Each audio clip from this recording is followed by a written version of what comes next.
Welcome to ATX Good News, everyone. You know, every school has its own history, and the story of one Austin high school is now being traced and told through the eyes of several generations of students. And that's what we want to tell you all about today. We have invited Elizabeth Swiddick, who is the librarian at LASA, the Liberal Arts and Science Academy, and Pauline Garza, who was a graduate of the Johnston High School. This is the high school that was there before it became LASA. So it was the former Johnston High School. And that's all part of this rich history that you two are archiving. Thanks so much for being with us. Thanks for having us. Thanks for having us. Well, Elizabeth, we know that you're spearheading this huge archival project on what was for many years Johnston High School, of course, in East Austin. We know Johnston has its own bittersweet history, but what prompted you to want to preserve that history, and where are you in this big process?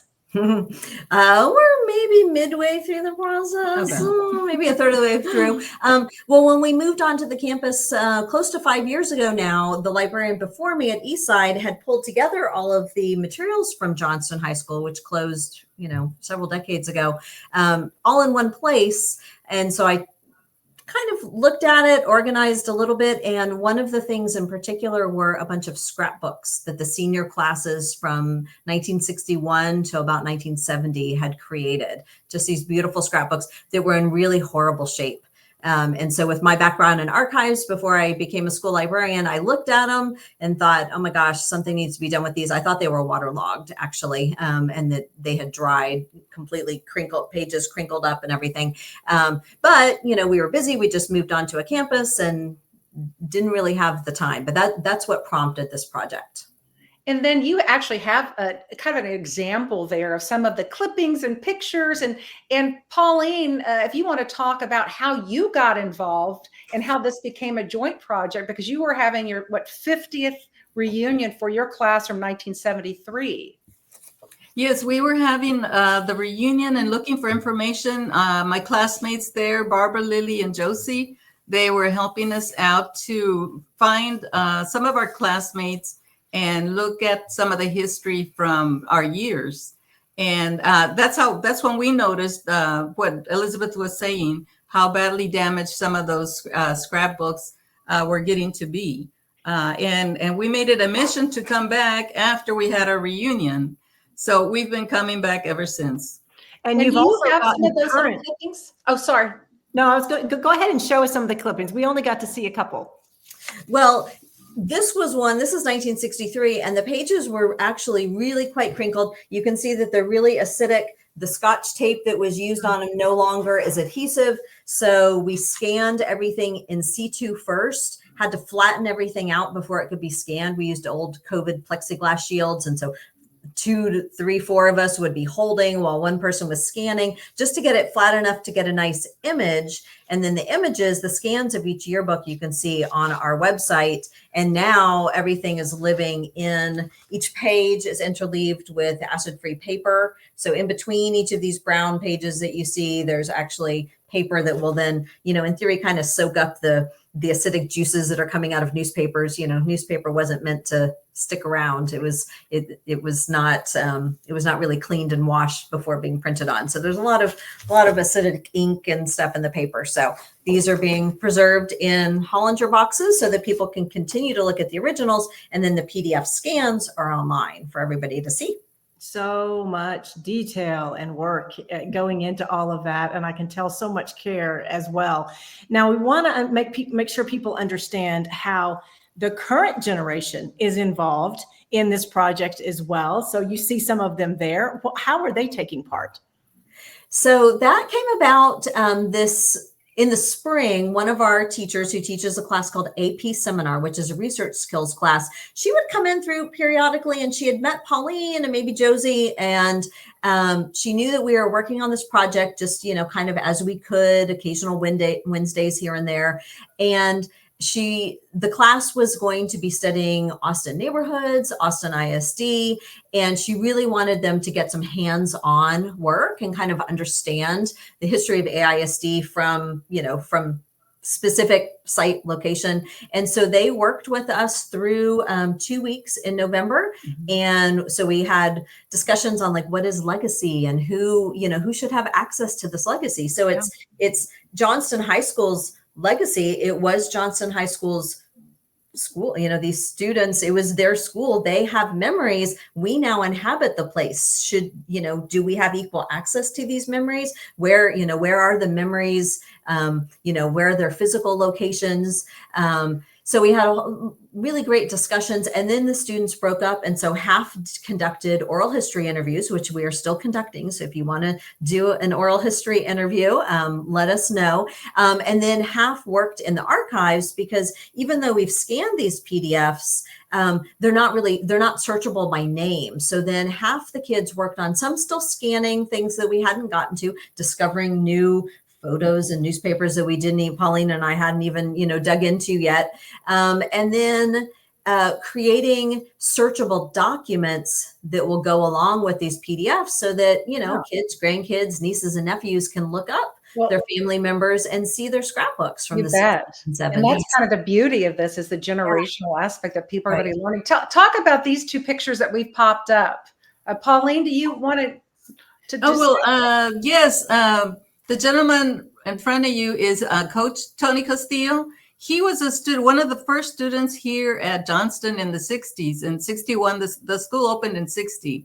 And he went on to college. He came back and he became a coach for almost 30 years. He also taught history, I believe.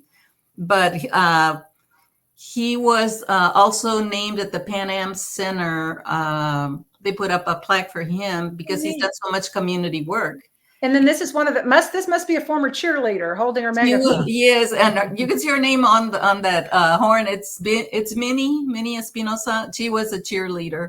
She was involved in also the yearbook, and the Shiloh was the newspaper, the school paper. And that was her cheerleading corn, which she has donated to us. So there's a legacy hall in the cafeteria. So a series of cases. And so people have been busy donating things to us. I love it. Wow. That looks like a twirler's outfit. It is. I want to talk too about you've just expanded this whole archival project, and you're doing interviews with all these folks like the coach and Minnie. And I was looking through and I noticed that you had an interview with someone who's fairly famous, and that's Julius Tenen, who was a football player at Johnston High School, I believe, in the early 70s. 73. He's married to Viola Davis. He's a pretty well-known actor. We're going to kind of show a little bit of that now, and then perhaps we could talk about some of the anecdotes, some of the fun stories that you've heard from the graduates. Okay. So you were here for all the senior class president as well, and then a football player. Went to University of Tulsa and was the first Black graduate from the University of Tulsa Theater program. That was kind of one of the more exciting interviews, I guess, that we've done. Yeah, but everybody has a story, right? That's the beauty of this. Not just a famous actor, all the everyday people who did so many great things at Johnston. Right. We've had so many conversations with people where they're like, I just went to high school. Like, you don't want to interview me. And we're like, no, we want to hear about your experience. And were you working while you were going to school? What were your favorite classes? How did the teachers impact you? We just interviewed two they went on to be APD. And this morning we interviewed them, class of 74. And I mean, just fascinating stuff. And these are part of the history, the fabric of our community. And these are stories that sometimes are not getting told, I don't think, as often as they should be. Right. You put them on the website, correct? Tell folks again where they can find all these if they want to go and take a listen for themselves. Right. So this is our landing page. It's on the Lhasa High School page. You go to About Us and click on Johnston Archives. And then you see a couple interviews on that homepage. If you scroll all the way down, you'll start to see the PDFs of the scrapbooks and the club scrapbooks and the choir scrapbooks. And then if you follow the link for all interviews, you'll start to see, I think we've done maybe Quite a bit. 20, 30, at least something like that. A lot of interviews, including several with Pauline about her time in high school and outside high school. Mm-hmm. just take us back now, a step back, and just let us know what you hope this is going to mean for future generations. Well, I guess for past generations too, but we want to look ahead now and just and look at the hopes that you have in doing this detail work. Well, just from the people that we've interviewed so far, it brings a lot of memories. And I think for those that are at home, they're elderly now. A lot of our friends have passed away, you know, they're 70s and 80s. And I'm hoping that it'll bring back good memories to them, and that they can share that with the generations that are coming, you know, the grandchildren, great grandchildren. So that is my hope, that everybody will be able to share it and see it from home. And Elizabeth, what about the students? What is your hope for them? What do you hope they gain out of this experience? I mean, I think that these kids are just excited about the project itself, you know, just being a passion project for them, or maybe a new career choice. But then they have loved Pauline, and some of the gals came and spent the whole 2 weeks with them working. And I think they just loved being mentored by these older ladies who know all the same haunts of the campus that they know, but they know it from a different time period. So I think they loved meeting them. They've loved doing the interviews and hearing these great stories and noticing the similarities, you know, like pep rallies and attendance at pep rallies, and hanging out in the courtyards, because we're all inhabiting the same place. So I think that they have loved that, seeing the through line of the high school experience through all of these decades. So hopefully that's going to stick with the students. Hopefully they will carry this with them. It's a wonderful slice of Austin history, and we thank you both for preserving it for future generations. Thank you for visiting with us today. Thank you for having us. Thanks for sharing the story. And we hope everybody enjoys the rest of the day. And if you see good news happening or interesting news like this happening in your community, please reach out and let us know. atxgoodnews.com. Thanks, everybody.